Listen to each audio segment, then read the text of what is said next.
Anansi and the Sky God.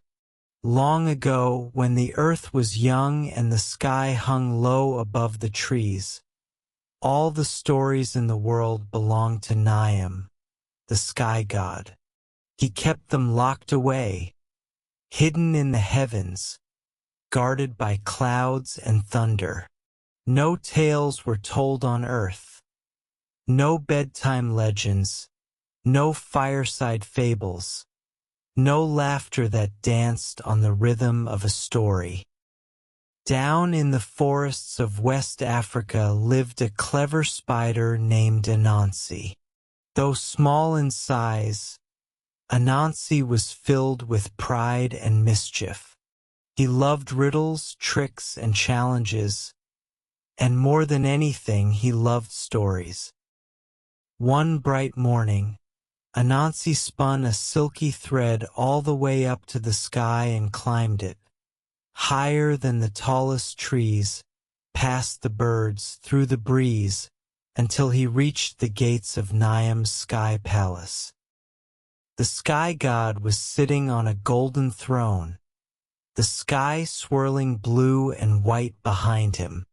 Anansi, with all his courage, bowed low and called out, "Great Nyame, I have come to ask if you would sell me your stories, so the people on earth can enjoy them too."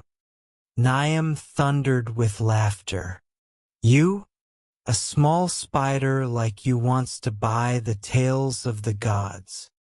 "Ido," Anansi replied boldly. "Name your price." Nyame looked down at him, amused. "Very well," he said at last, "but I do not give away my stories so easily. If you want them, you must bring me 4 creatures: Onini the python, Osibo the leopard, Maboro the hornets, and Moesha the fairy of the forest." Anansi's 8 legs twitched.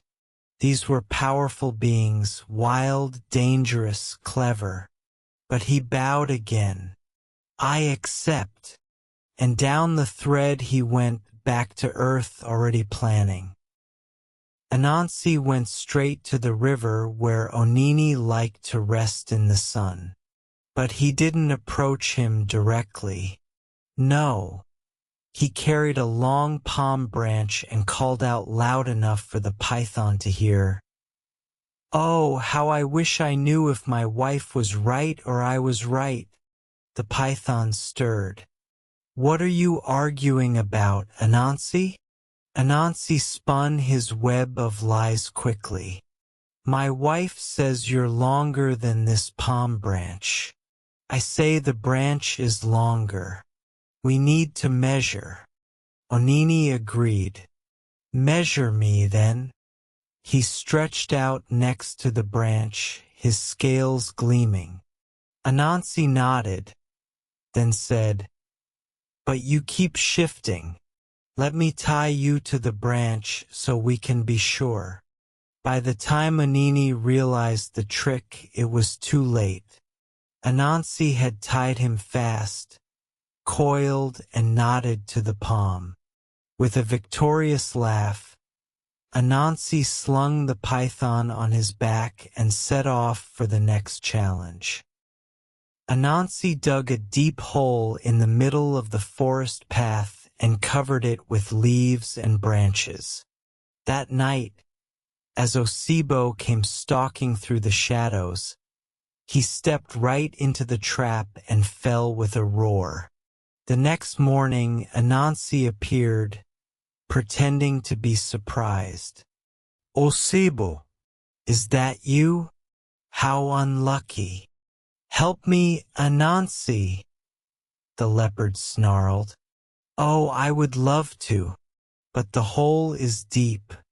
I'll bring my web. You grab it, and I'll pull." The leopard agreed.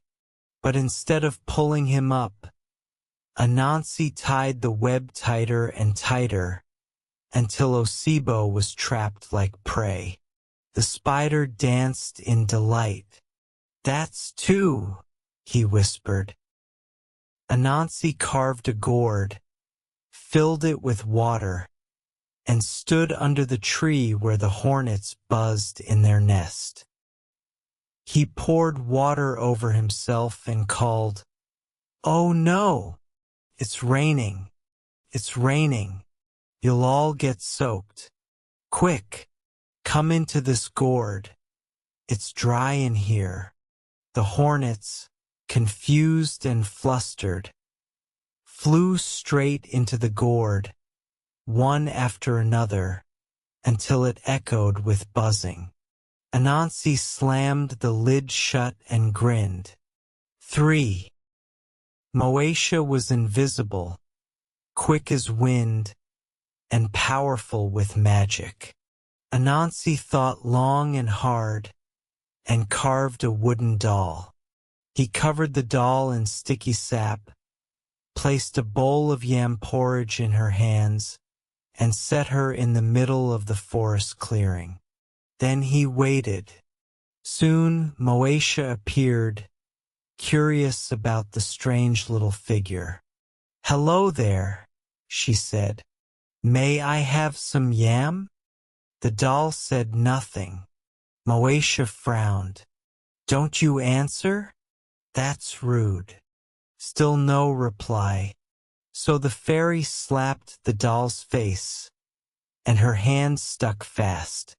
Angry now, she slapped with her other hand. That one stuck too.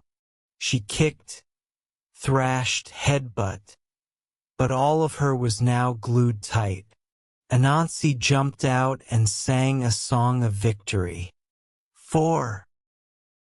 He wrapped the fairy in a soft silk sack and climbed once more to the sky god's palace.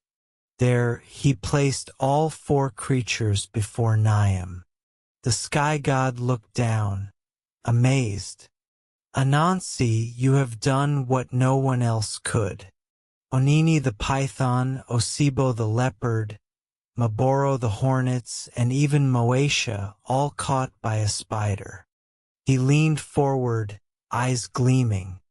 "You have proven yourself clever, brave, and full of trickery. The stories are yours. From now on, they shall be called Anansi stories, and you may share them with the world."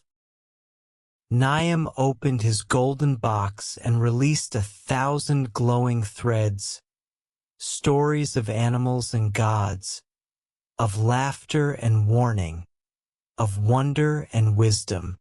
They rained down like stardust across the earth. From that day forward, people gathered around fires and beneath trees to hear Anansi tales. They passed from lips to ears, from mothers to children, from elders to wanderers. Stories were no longer locked in the sky, but woven into the lives of everyone. And Anansi, well, he still lives on in every tale that starts with a spider's clever trick.